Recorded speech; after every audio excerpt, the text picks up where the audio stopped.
around.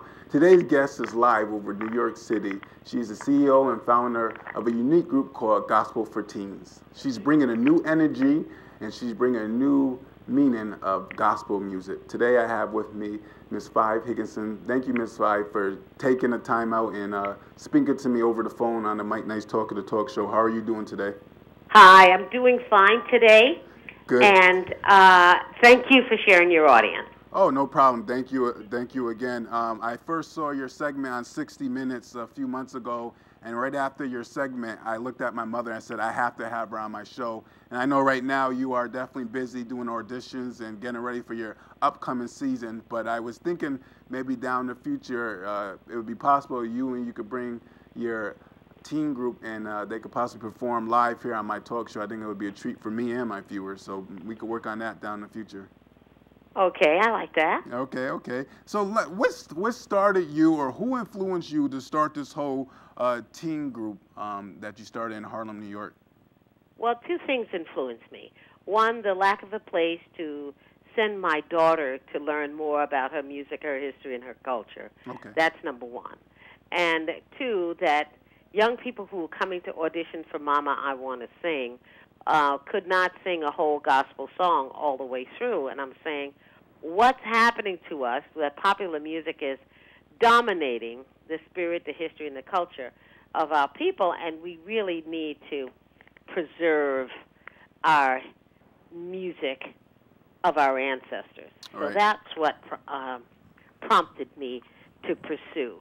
And at the same time, and I'm sure you know this by now, you're also saving hundreds and hundreds of kids off the street of Harlem and involving them, galvanizing them into a positive area. How do you feel about that?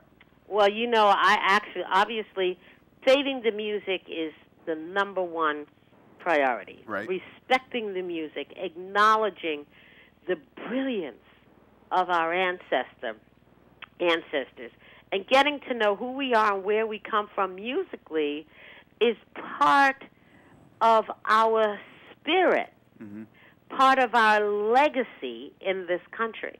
And to ignore it is to ignore who we really are. Right. Your number one priority is to save, to save the gospel music. You have it's a different vision though of gospel music. I mean, is one of your goals to kind of transcend how people look at gospel music, or you just how did you come up with the whole idea of having a group of teens performing gospel? Because people your age and other people may say the teens are the ones who don't appreciate gospel music. So what was your vision on that? Saving the music is absolutely paramount. Saving the music so that we can acknowledge and appreciate it. And if you don't look at it, if you don't realize the power and presence and importance of this music, and why do we want people to look at it differently? Because this is the music, I grew up on. I heard my mother and my grandmother and her family, this is what they sang. And it was, if we think these times are tough, those were too. So I realize how music can change people's lives. Right. You got to change your musical habits or be dominated by any one thing. But we cannot dismiss the music of our ancestors. Right. And I refuse to do that. And I want these young people to be ambassadors of the music. I want them to take it seriously and understand that we can support the music and the music can support us. Okay.